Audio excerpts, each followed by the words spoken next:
Hace 35 años un avión de la aerolínea colombiana Avianca, un Boeing 727 asignado como el vuelo 203 que cubre a la ruta Bogotá-Cali, los cuales viajaba una tripulación de 6 personas entre técnico, asistente, capitán de la aeronave y auxiliares de vuelo, además de ellas 101 pasajeros, los cuales tenían como itinerario llegar a la ciudad colombiana de Cali.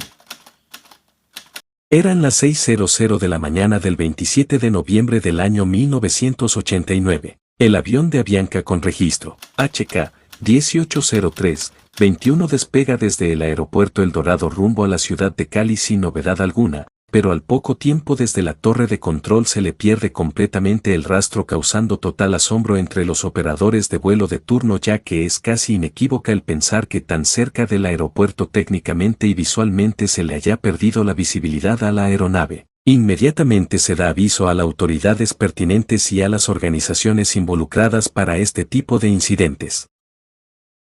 Se da a conocer que el vuelo 203 desaparece en el radar solo 5 minutos después del despegue, llevando a los primeros indicios de que el avión no pudo haber caído muy lejos, lo que llevó a las autoridades colombianas llevar a cabo un monitoreo a las zonas aledañas al aeropuerto, dando como resultado el hallazgo del Boeing 727 en el municipio aledaño de Soacha, más exactamente en el Cerro Canoas de esta población de Cundinamarca. Automáticamente se activaron todos los protocolos de rescate y extracción de posibles sobrevivientes y la búsqueda de las cajas negras de la aeronave.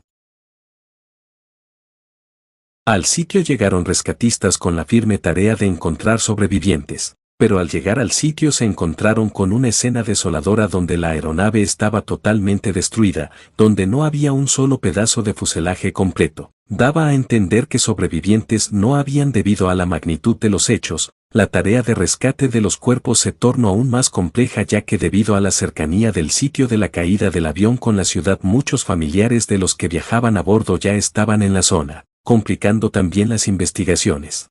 Ese día, dentro de los 107 personas a bordo del avión de Avianca estaban 2 ciudadanos estadounidenses, por lo que llevó a las autoridades de ese país a llegar al sitio y apoyar las labores investigativas que desde un principio se enfocaron en hallar las cajas negras para determinar qué pudo haber pasado, ya que en el avión la tripulación no reportó ninguna situación de emergencia o novedad alguna y no habían hasta el momento registros fotográficos o declaraciones de personas de lo que habría ocurrido, y para los investigadores eso retrasaba un indicio claro o una línea por el cual llevar la investigación.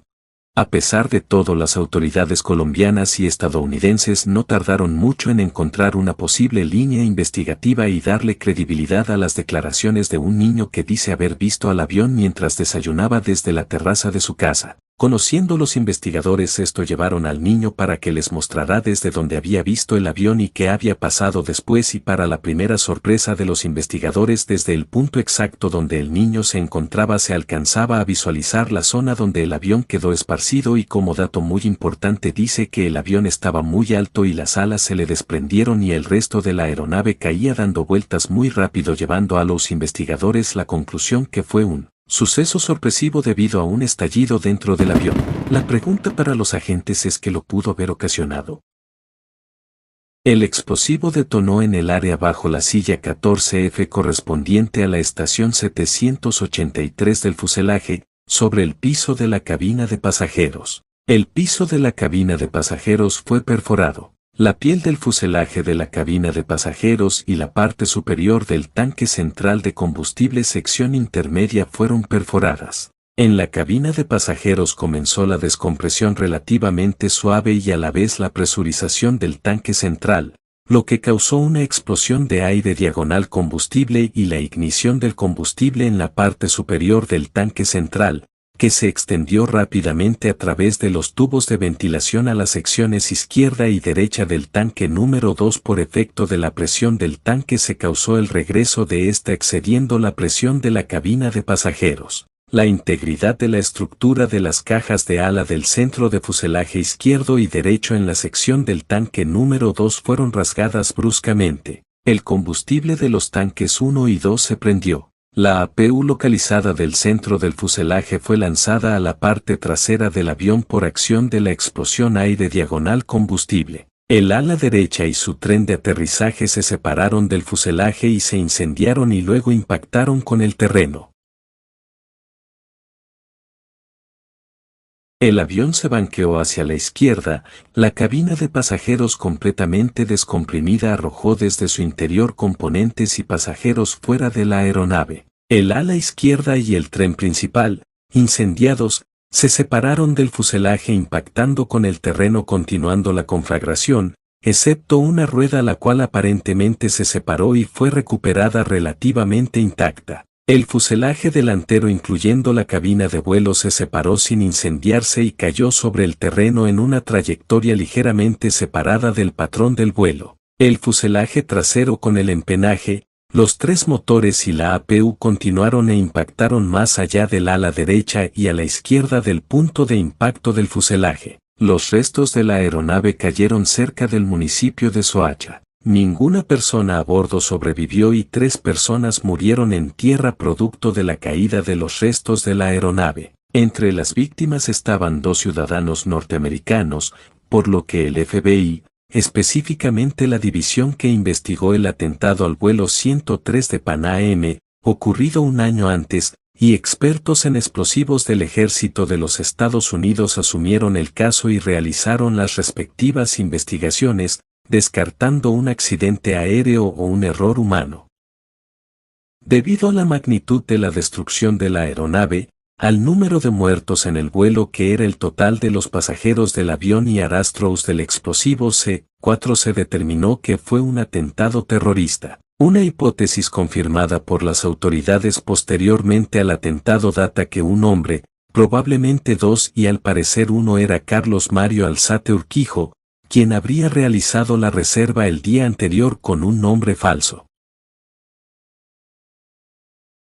El día del atentado, el terrorista, vestido como ejecutivo, acompañado de un muchacho conocido como el Suizo, llevaba la bomba escondida en el maletín. El nombre verdadero del atacante suicida era Alberto Prieto, un joven colombiano de familia humilde. Al ser pasada por el registro de rayos X no se detectó nada anormal. Tras abordar el avión ambos dejaron el maletín bajo su silla, cerca de los motores. El terrorista argumentaba ante el suizo que el maletín tenía una grabadora para grabar 2 supuestos dilaters del cartel, ignorando que el botón del maletín activaba el explosivo que contenía. Inadvertidamente, el terrorista abandonó la aeronave y al muchacho hasta que minutos después el joven, al parecer de 17 años, activó inocentemente la bomba que puso fin al vuelo y a sus pasajeros. El cartel de Medellín, liderado por Pablo Escobar,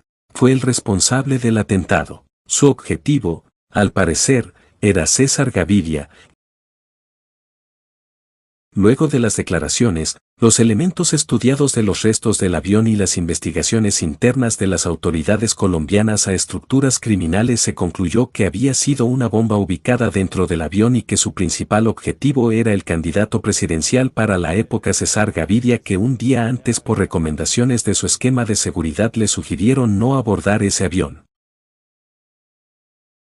César Gaviria era el candidato presidencial favorito para las elecciones de 1990 en Colombia. Gaviria era un fuerte opositor al narcotráfico y a los carteles de la droga, en especial al cartel de Medellín, liderado por Pablo Escobar. Gaviria abogaba por la extradición de narcotraficantes a Estados Unidos, lo que lo convirtió en un blanco directo de estos grupos criminales. La explosión del avión estaba relacionada con la misma estrategia de los carteles de desestabilizar el país. Recordemos que el vuelo afectado fue el vuelo 203 de Avianca, un Boeing 727 que cubría la ruta Bogotá-Cali. A bordo iban 107 personas, incluyendo tripulantes y pasajeros.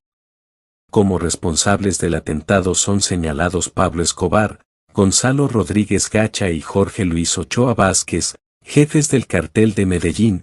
También son señalados los lugartenientes de Escobar John Jairo Arias alias Pinina, Mario Alberto Castaño Molina alias Chopo, Jon Jairo Velázquez Vázquez alias Popeye, Carlos Mario Alzate Urquijo alias Arat, 18, y los hermanos Brences Alexander Muñoz Mosquera, alias Tyson, y Dandeni Muñoz Mosquera, alias La Quica, este último sentenciado a Cadena perpetua en los Estados Unidos como autor material del hecho, dado que 2 de las personas a bordo del avión eran ciudadanos de dicho país, aunque si bien el fiscal Gustavo de Greiff Restrepo aclaró que Muñoz no tenía que ver en el atentado debido a que los principales implicados, especialmente Arad, estaban presos.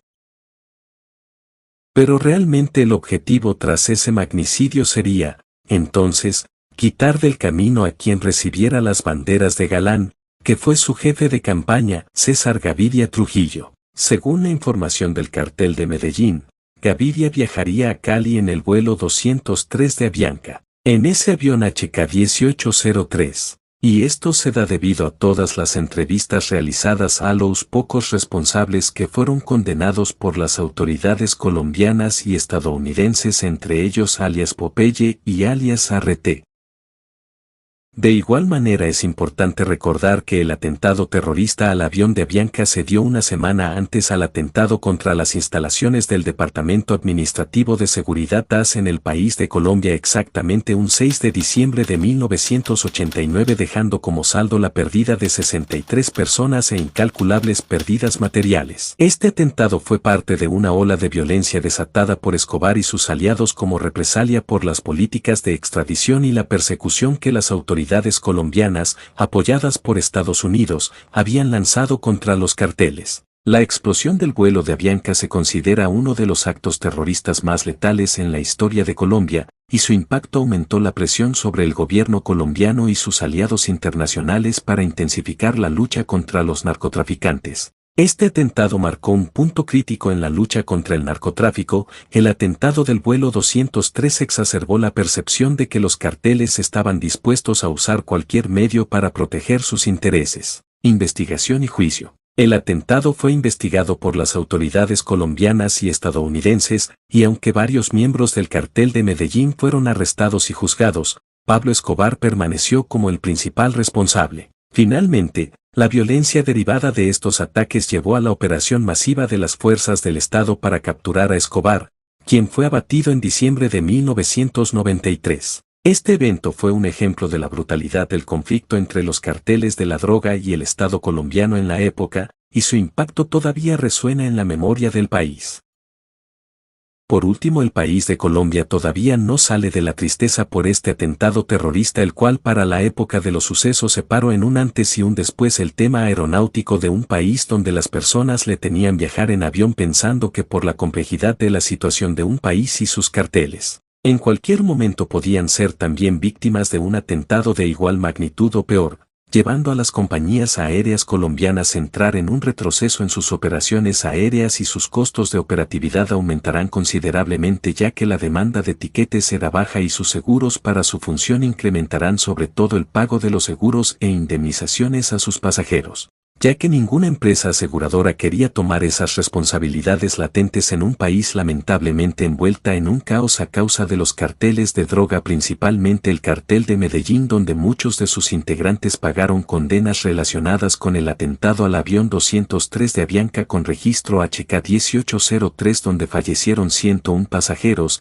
6 tripulantes y 3 personas en tierra, para un total de 110 víctimas mortales. Lejos de esos años tristes que quedaron atrás, hoy Colombia es un país de una belleza impresionante y diversa, lleno de paisajes que van desde las playas del Caribe y el Pacífico hasta las majestuosas montañas de los Andes y la exuberante selva amazónica. Es un lugar donde la naturaleza, la cultura y la calidez de su gente se combinan para crear una experiencia única. Sus ciudades tienen un encanto especial: Cartagena, con su historia colonial y sus coloridas calles empedradas; Medellín, conocida como la ciudad de la eterna primavera; y Bogotá, una vibrante metrópolis llena de cultura, arte y gastronomía. También está el eje cafetero, donde se cultiva el famoso café colombiano entre verdes colinas y plantaciones de café que parecen interminables. Colombia es un país de biodiversidad, con más de 50.000 especies diferentes, y sus parques nacionales como Tayrona, el Cocuy y Caño Cristales son verdaderos paraísos para los amantes de la naturaleza. La música y el baile también son una parte fundamental de su cultura, con ritmos como la cumbia, el vallenato y la salsa llenando las calles y celebraciones. Además de su belleza natural, la hospitalidad de los colombianos es algo que destaca. Siempre dispuestos a compartir su cultura y hacer sentir bienvenidos a los visitantes, su calidez humana es una de las razones por las cuales muchos se enamoran de Colombia. Sin duda, Colombia es un destino maravilloso, lleno de alegría, color y vida. Bueno amigos, ha sido todo por hoy. Recuerda que puedes suscribirte al canal, darle me gusta y comentar qué historias quieres para nuestro próximo video.